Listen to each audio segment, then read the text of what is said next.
Good afternoon, everybody. I want to present Spjute. He's with Shumway Band, our law firm for the association, and he is going to talk to us about governing documents and rulemaking. Welcome, T. Thanks, Ricky. I always have a hard time with the microphone. Either it's too loud or too soft, so I'll do my best to get in the right place. Can you hear me in the back? Okay, great. As she said, my name is Spjute, and one of the lovely things I get to do in my job as an attorney is to work for associations, particularly the Daybreak Association and some of the sub-associations.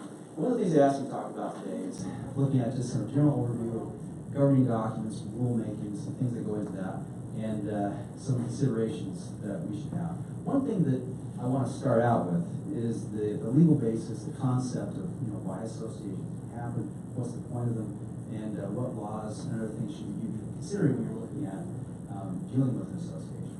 So, first of all, a lot of these things are things that you'll probably know having looked at an association. Looking at just a general idea of the purpose of an association. The main, and these are a couple things. One thing that you can look at when you're thinking, what is the purpose of the association I'm in?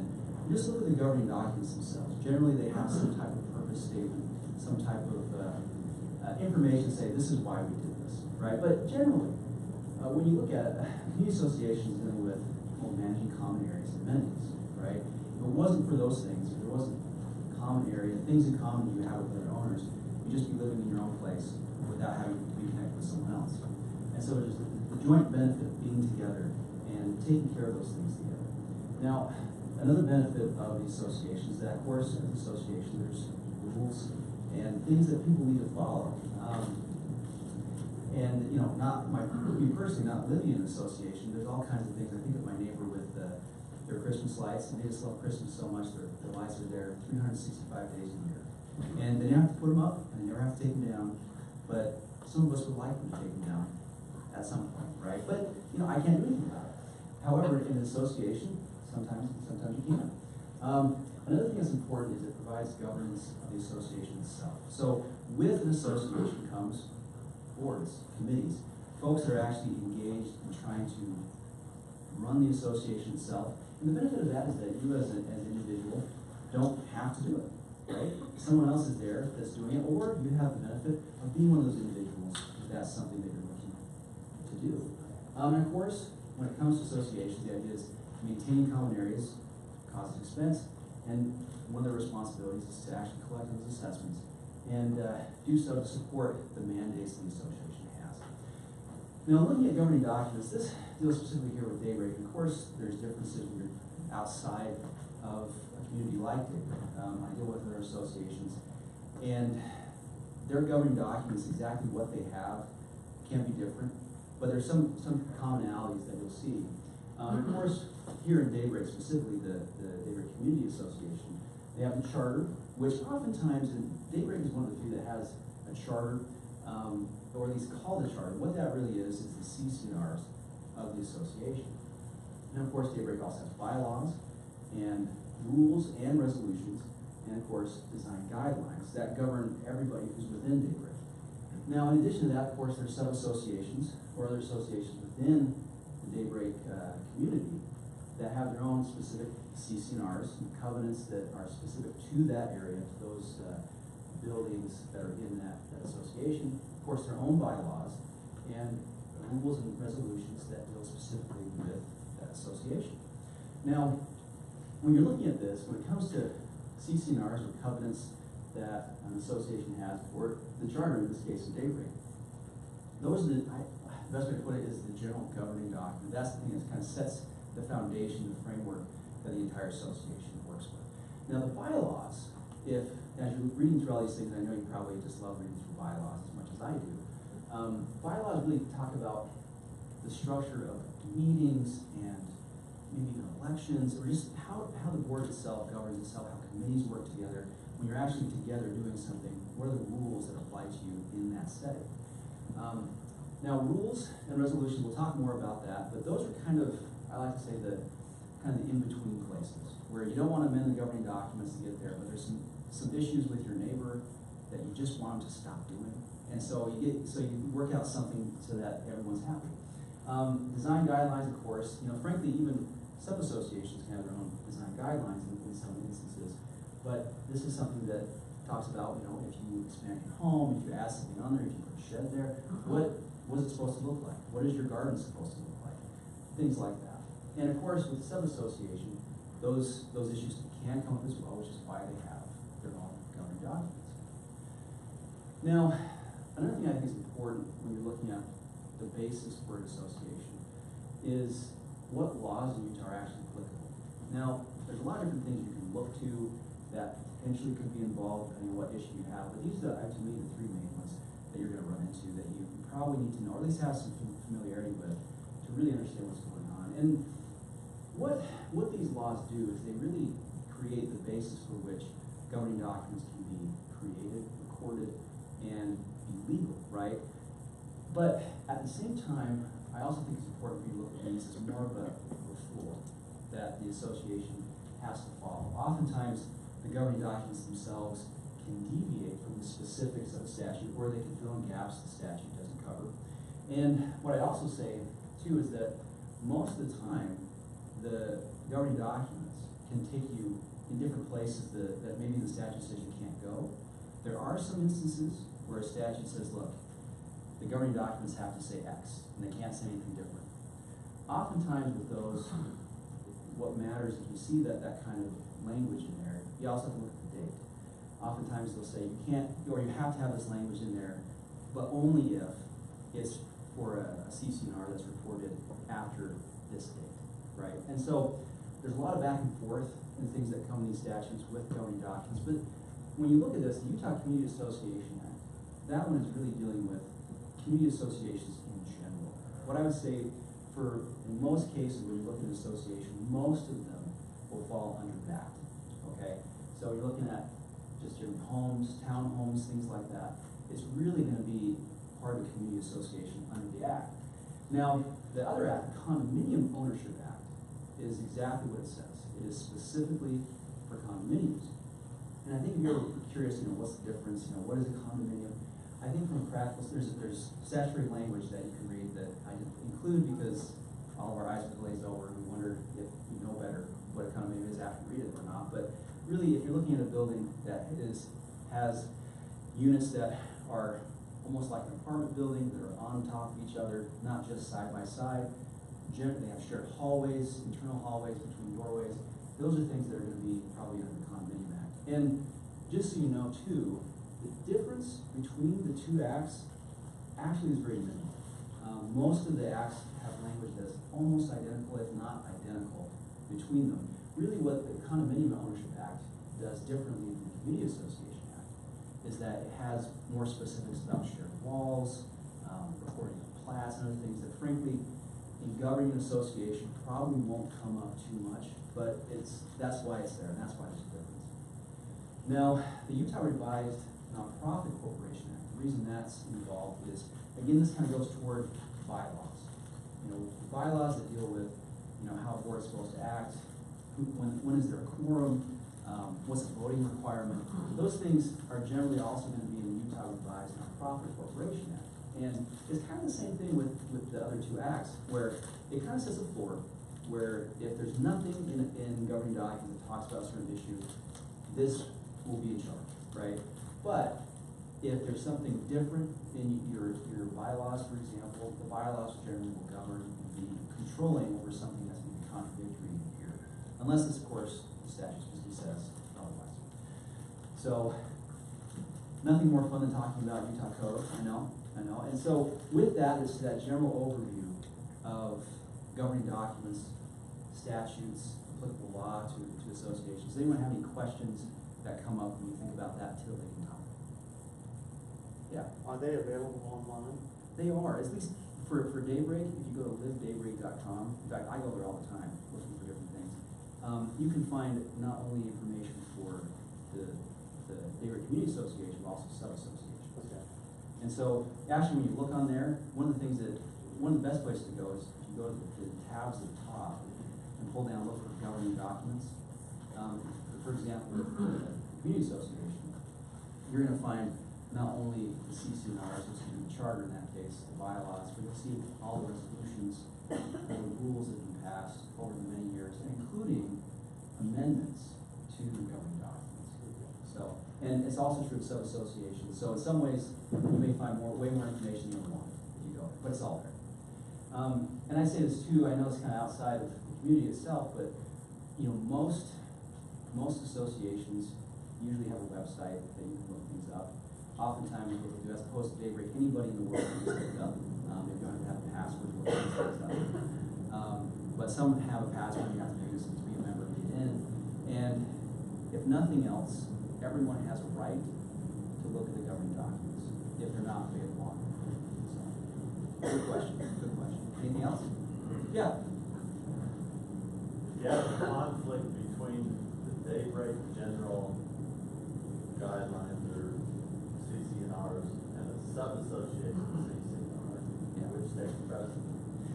Based on my understanding of what would happen, if you look at the CCNRs for sub-association, they're all going to say that they're subject to the community charter of Daybreak. And so if there is, and I'm curious if you have an example of that, but usually what I would say is that the charter is self-governed if there's a conflict. But oftentimes there's a specificity. Yeah. The Daybreak CCNR says you can do something and the sub-association decides you can't.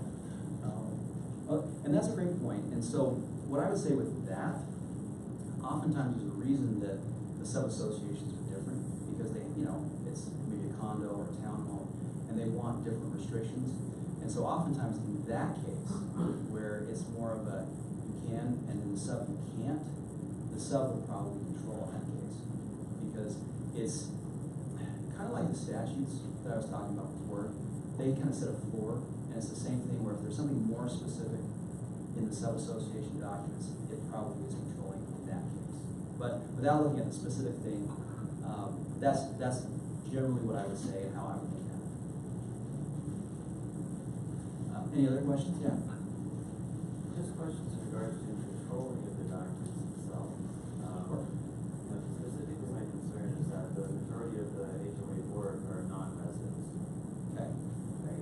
And residents have very little feedback. How do residents actually get control to be able to modify rules? Okay, so now we're talking rules, we're talking governing documents. The documents. Okay. And the reason I ask is you'll see the difference here in a sec. Usually what happens with that when it comes to governing documents like the CCNRs, like the bylaws, those are all recorded documents, kind of like the deed to your house, right? And inside those documents, there is the mechanism in which to make amendments to those documents, if that's what you're talking about. Now, that being said, there are examples where in I think the charter when I saw this morning, and probably in the sub-association documents as well, is that there is a possibility if you get a certain amount of members of the association that want to change, you potentially can go to the board and say, hey, we all want it, make it happen. Now, with that, what you have to look at is that there's usually a pretty decent percentage. It's generally well over 50% of the people that actually own property with the association are required to make that change.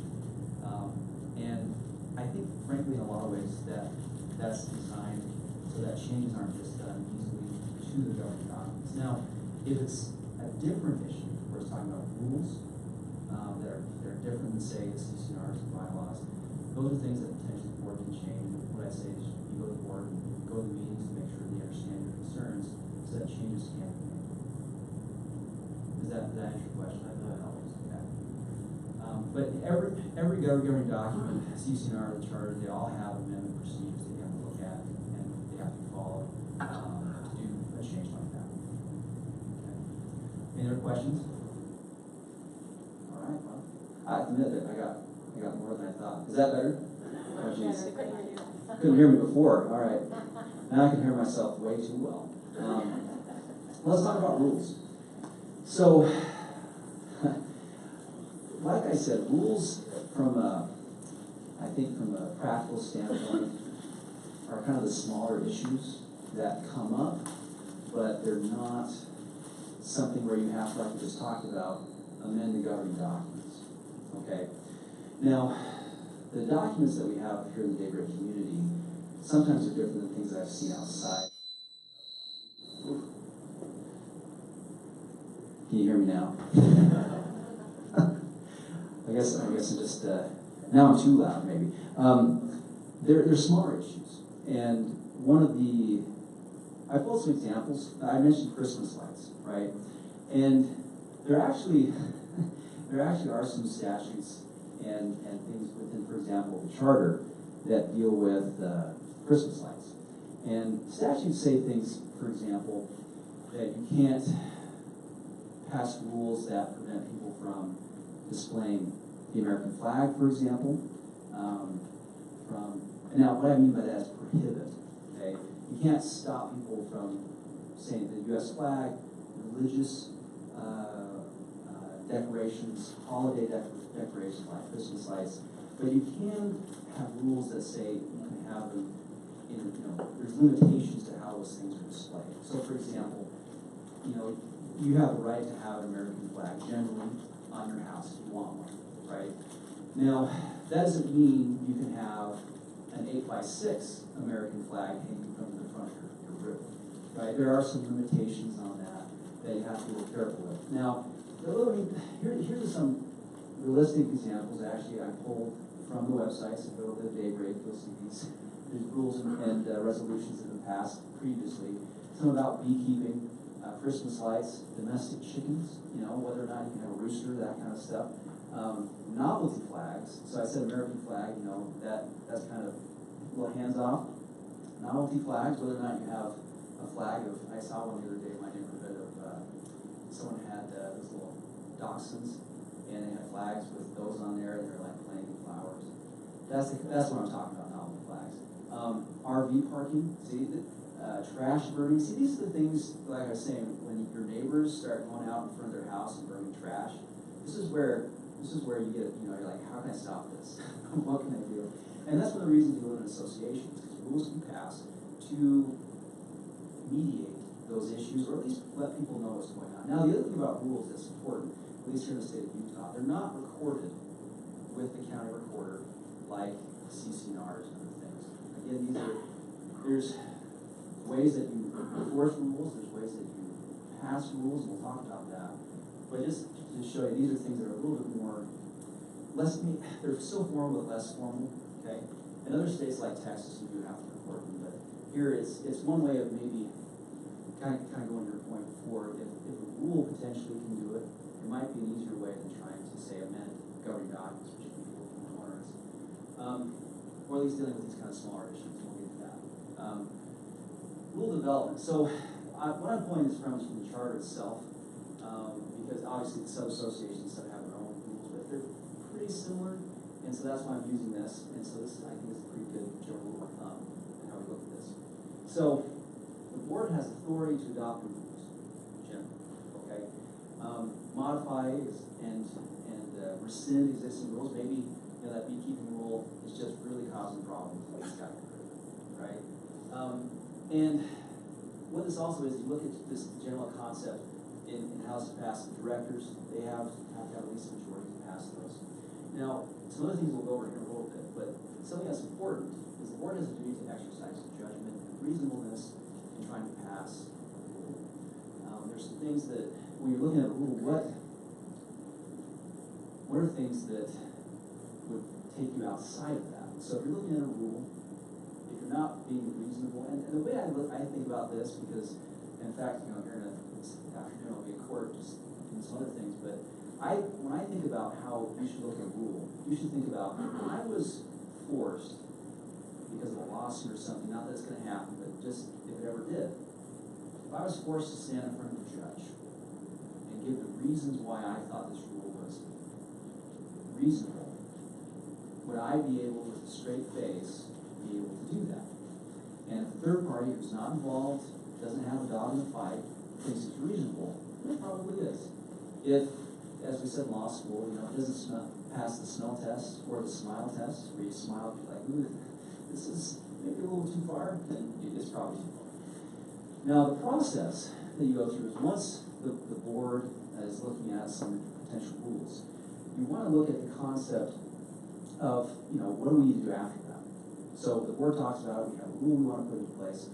Okay, we think we have the language that we want, what do we do now? What you do then is you send a notice, and this is another charter, and generally this is the way it's gonna work. You're gonna send some type of notice. Usually, you're gonna have some kind of board meeting, send a notice related to that, saying, hey, in our board meeting, we're gonna go through these issues. And one of the issues is gonna be rule change or a new rule, and that gives people at least 5 business days to take a look at it and decide if they wanna come to the meeting, right? That's really the point of it. Do they have the opportunity to at least come in and do that? And I was thinking of a recent example with the Daybreak board, where they had a rule in mind, a resolution that they wanted to pass. And so they sent it out, they sent notice, people came, and people gave some feedback, which allowed them to think, there's some changes we should make to this rule. And that's really the point of the notice. Or, maybe you come to the meeting and you find people like picketing saying, don't pass this rule, right? And that might give you a good indication, hey, we might need to rethink what we're doing. And that's why you have that. Now, there's some exceptions, and please don't think the exception swallows the rule, where there's some administrative or operating policies, and here we are in this community center, and we really have to give people 5 business days notice and go to a meeting to decide that they're gonna close an hour earlier on Thursday. Maybe you want that, but not necessarily required, okay? But what I would say is, when in doubt, go through the process. The worst thing that can happen is you over-process the situation. Doing less processes than is necessary is where you get into problems, right? If you don't provide the sufficient notice, say this 5-day business notice under the charter, or whatever it says in the sub-association, CCNRs, you may have passed a rule, you go through the whole process, and then someone says it's not valid, and they're probably right. So that's why the process is there, and that's, if you don't follow it, it prohibits you potentially from really enforcing the rule. Now, once the rule is adopted, in this case, you have 30 days after written notice of the change to actually put it into action and have it go in place. Now, there's a note here at the bottom, and this is important. One thing that, kind of going back to what you were saying at the beginning, if you have a CCNR that says one thing, and so you're like, well, I'm gonna pass a rule, because I don't like what the CCNR says, I don't like what the charter says. That doesn't work, because rules are based on what authority you have to pass them in the governing documents, okay?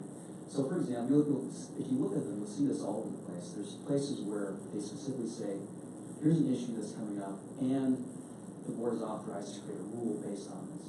And so that's one of the obvious places where you're like, look, we can do this. Let's go. So one example, I'm thinking of CCNRs from different associations that aren't Daybreak. There's ones that deal with dogs. And some CCNRs have that in there where they're saying, you can have this kind of dog, but not this kind of dog, it can be this big, that kind of thing. But it also says, quite often, but the association has the ability to pass rules related to that issue of types of dogs and things like that. Because maybe what we find down the road is a type of dog that no one really knew about 10 years ago when they had the CCNRs enforced and recorded, but that type of dog is causing all kinds of problems. And so you want to add that and say, this dog, no way, right? And so that's an obvious example. And like I said, there's, for example, beekeeping. There's nothing in the charter that says you can pass a rule about beekeeping, right? But there is a general concept where for reasonable things, you can pass rules. And beekeeping would probably fall underneath one of those things. You don't want to amend the charter to say, I have specific authority to beekeeping, because it's not going to be a concern.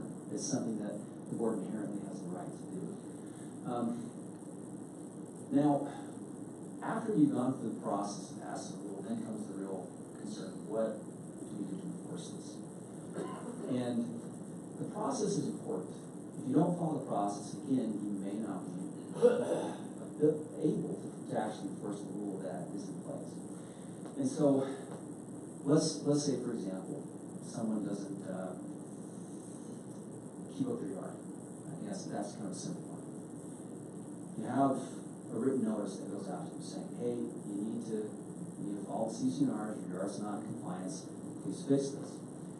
Now, I think it's generally a good idea, and I think that's the process that's followed here, is they get a warning first, right? So so they can fix it, they have a certain amount of time, that's very appropriate.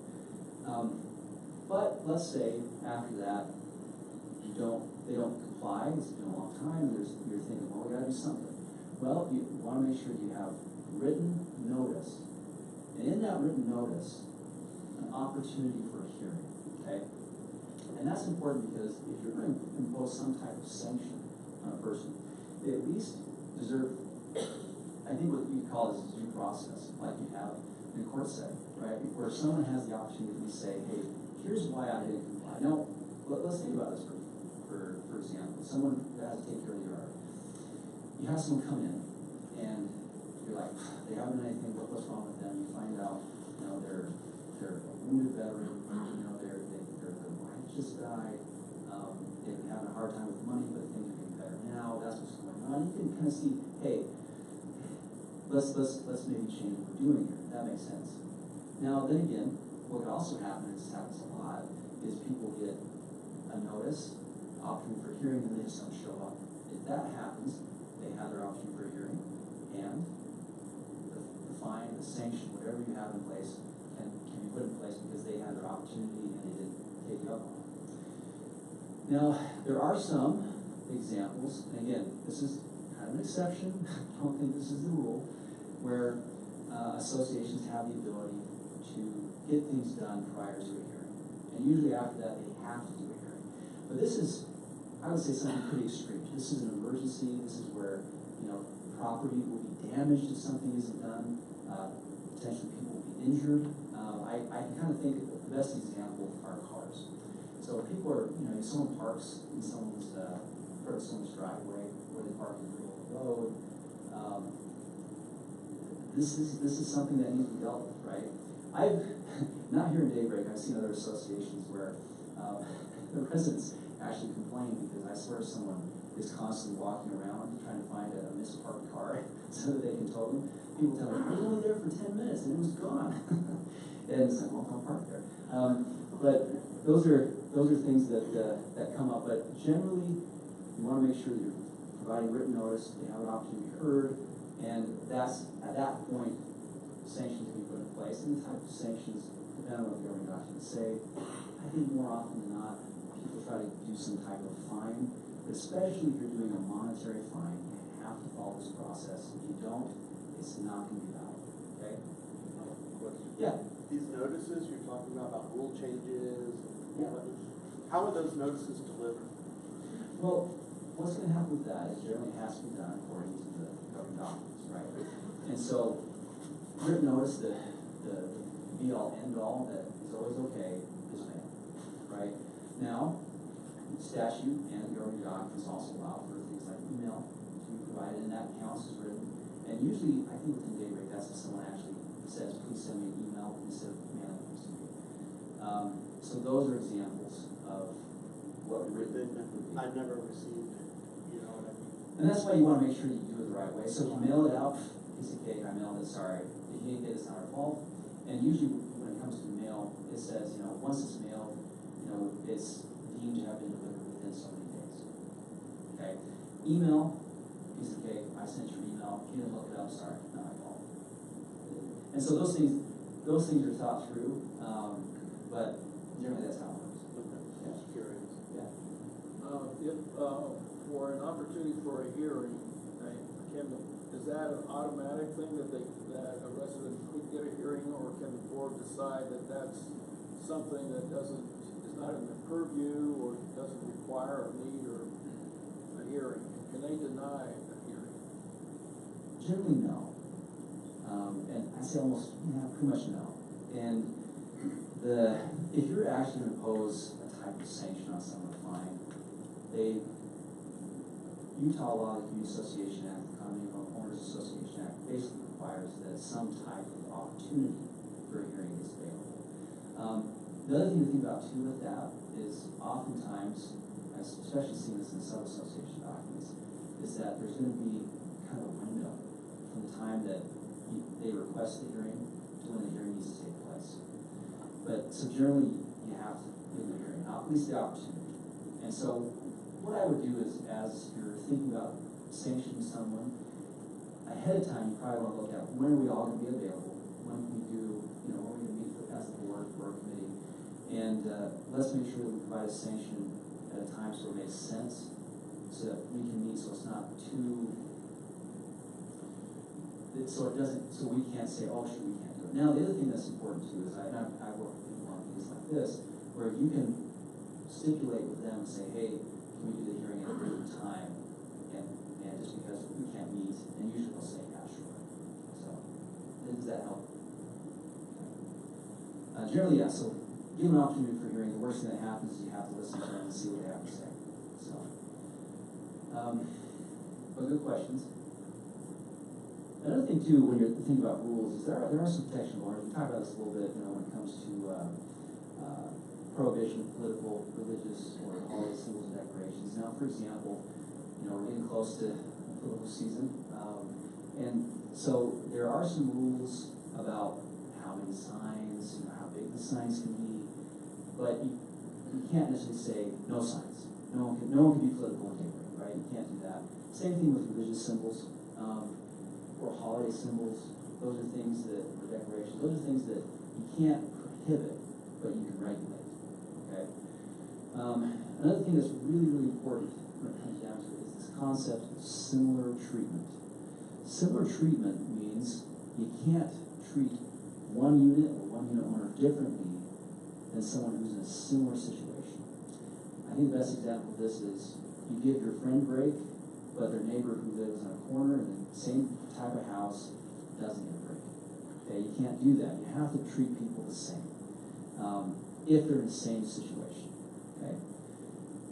Now, composition of household, you can't really create too many rules about the composition, who can be in their house, right? You can't say, well, your mom can't live with you, right? There are things about, obviously, limits, right? You can't have too many people in a certain size home, right? You don't want 20 people in a small condominium. So there's things like that that can be put in place. You also don't want to put something in place that inappropriately deals with financial burdens and benefits inequitably. Okay, so you can't go, we're just going to find, this person because we really don't like him, right? Or, hey, we're going to give everyone a break on assessments, and because they're my friend, but not these other folks. It doesn't happen very often, but it's just something to keep in mind when that issue, if it ever does comes up. Leasing and transferring of a unit, those are things generally rules can't touch, especially leasing restrictions and things. Those under statute have to be in the governing documents, or in other words, the recorded governing documents.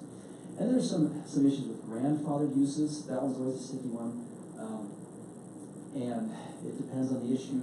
But usually, if something was actually in compliance in the past, but then the rules changed, generally they'll probably be grandfathered in. Now, again, the important part is they were in compliance at the time, right? If someone, so for example, usually this is what happens. Someone was in compliance at the time, they're grandfathered in. And then someone else sees it and they're like, I'm going to do that too. And so they do it. And so, well, so-and-so has it. There's a difference, right? You can't do it after the fact. And you have to be in compliance at the time it took place. Now, just general concepts, what to avoid. Board has the authority and discretion to pursue enforcement action, but may not be arbitrary and capricious, or capricious, depending on how you like to pronounce it. This is a concept what we call in the legal field terms of art, arbitrary or capricious.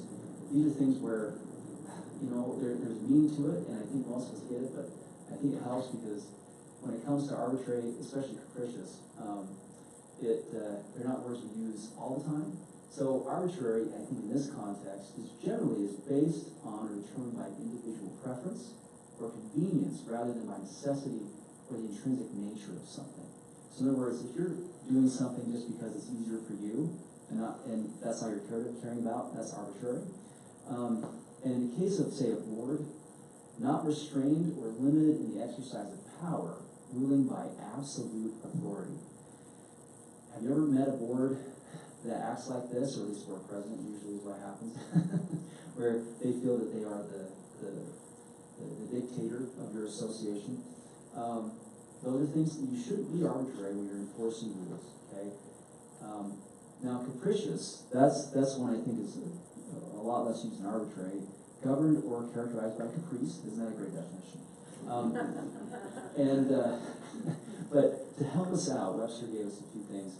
Impulsive, unpredictable.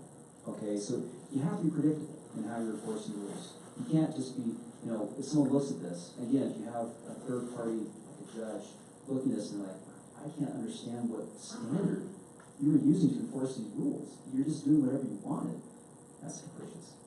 Don't do that. Avoid those things. Now, there's a little bit here about architectural guidelines. Just to cover that quickly, again, as part of the governing documents. Generally, you have a committee that deals with those issues. Boards generally don't, but some sub-associations potentially have the option of doing that in the governing documents, or having their own, I guess. But really the thing that's interesting about architectural guidelines is that it's one place where it really is a very subjective thing, right? It's based on aesthetics. And aesthetics is based on what the people in that room think is appropriate and appealing for that given property in that given part of Daybreak. That's a unique place where there's a lot of subjective view that goes into it. And that's important, but one thing that's also important with that is that they still have to be consistent, and they are, and they try to be. And it's just something to think about when people are worried about, hey, can I put up this pergola? Or they won't let me put up this pergola. Well, maybe there's a reason why, and is it consistent with the guidelines that are in place at Daybreak? Now, one last issue that I want to talk about is a variance to a rule. Now, variances in the governing documents, at least here in Daybreak, the word variance isn't used very often. It's mostly used in Chapter 5, which deals with the design guidelines that I just talked about. And what I would like to think more on this is the opportunities where a rule's in place, and there might be a time when it says, hey, this rule in this given situation just isn't fair, and it shouldn't apply. Going back to that example I gave you a little while before about the disabled veteran, who had all these horrible things happen to them. You're like, no, let's give them a break this time, right?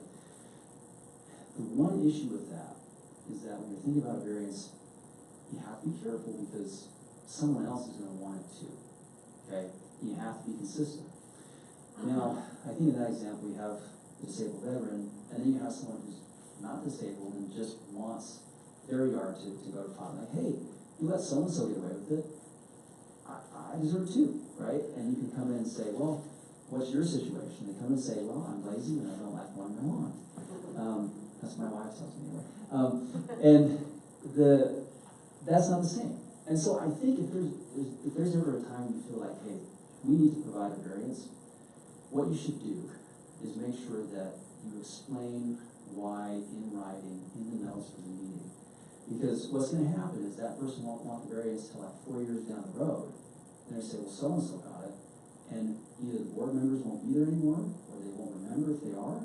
And you need to be able to go back and say, hey, what did we do? Why? Oh, here's the facts of that. And that doesn't fit you. But if someone else, some other disabled veteran or someone with a similar circumstance comes along and you say, hey, this is just like that last time. Okay, let's be consistent and give them a variance too. And so what I say with the variance is, again, it's a variance. It's not the general rule. It's an exception. You want to be careful with providing them. And I say when in doubt, unless an exceptional circumstance, you probably want to apply the rules and just go forward with it. So just be careful with that when you're thinking about it. Now, that's about what I have to say for today. I'm just kind of going through this, but if there are any more questions, I'd love to hear them and see if I can help. Yeah. So you talked about the board authorizing and initiating rules. Mm-hmm. What if, as a homeowner, you want to challenge the rule? What's the process for that? Well, Besides violating the rule. Besides violating, that's what most of them try to do. Well, and that's why the notice before the rule goes into place is important. The way to challenge the rule is you get the notice and you see the rule, you're like, oh my goodness, that's horrible. And so you have to then go to the board and say, board, no, don't do this. Now, again, with a rule, if the majority of the board passes it, then it's passed despite your objections. And the same thing with like legislation, things like that. There's a lot of people that may oppose it. Doesn't mean it's not going to be put in place. Another way of dealing with a rule that you don't like or that seems inappropriate is to then either lobby the board or get on the board itself And remember, the board has the ability to rescind rules. And so that may be an alternative to do something after What was the that. word? Rescind. Or send it? Yeah. Okay. Yeah. So those are the things I can think of that would potentially fit to what you're thinking of. Well, so you have to go through a board member to really initiate a proposed new rule or challenge a rule? Right. Okay. Right. Because it's the board, that's the body that passes them and it creates them. So are board members accessible? It's a great question. Right here. Depends, right? So there you go. Great question. I don't have an issue, I'm just curious. Well, the other thing I think of too when it comes to board members, and correct me if I'm wrong, guys, but I think you go to Live Daybreak, I think the board members are listed on there. And certainly, I think going through management to say, hey, I'd like to get a hold, communicate with them and say, hey, here's concerns, they would facilitate that for sure.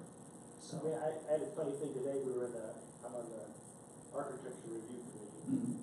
and I was talking to our landscape person, and I was asking him why aspens are not allowed in Daybreak. And he told me why, but he said there's east aspens that would be. Okay. But how would anybody even know that there's a different kind of aspens that might be? You know, Curious thing like that is what I'm saying. you bring up a great point. So I told you generally, these are the documents, that are out there. But there's, I was thinking about this, for example, there's the affidavit of occupancy that everybody signs when they move into Daybreak. That's, in a sense, to you, a governing document that's applicable to you. It puts some restrictions on, through the charter and amendment to it, some restrictions on your ability to rent for a year after you move in. And that's basically a governing document to you, right? And then when it comes to design guidelines, so trees and different things like that are within that, the types of trees that are approved or not approved. And, truthfully, even when it comes to trees and things like that, when you go, the things that you're doing, oftentimes they'll say, well, in this given circumstance, not that tree, but this other tree that maybe isn't listed, right? But it's something that would fit and is approvable, and that's the situation. So there's a lot of other things out there that you can look at. Yeah. Two questions. One was kind of from before. There's three statutes that govern HOAs. Yeah. And do we fall under more than one of them, or does it have to be only one of them we fall under? Potentially you could, right? So you would fall under multiple, so I think those two would be the Community Association Act and the Condominium Ownership Act. So if you live in a condominium sub-association within Daybreak, technically you fall under both because the master associations under the Community Association Act and your condominium is going to be under the Condominium Ownership Act. And all of the associations will be subject to the Nonprofit Corporation Act in the event that bylaws and things don't deal with the issue. Okay. Does that make sense? Yeah. Yeah. And again, those two statutes, when it comes to things that are pretty much the same between most associations, you'll see the language is either really close or is actually identical between the two. So they're really written just in case for a standalone condominium association, as opposed to say master plan community like Daybreak. Okay, so so the role would probably fall under the townhome or the community association as well. It would probably fall under the Community Association Act for both associations, because it's not a condominium. Okay. Yeah. And the other question I had was, so talk about rescinding rules. Are governing documents ever periodically reviewed and maybe amended? Sure, absolutely are, and that's something that the board has the ability to look at, and then again follow the amendment process within those documents. So yes, amendments do happen, and it's something the board can initiate, but it has to follow the process. And usually, if it's board initiated, generally you have to get a vote of the membership of the association to get it passed. So. See anything else? I got all the questions. Good. Okay. Well, I appreciate your time today. Hopefully lunch was all right, and thank you for letting me here with you today.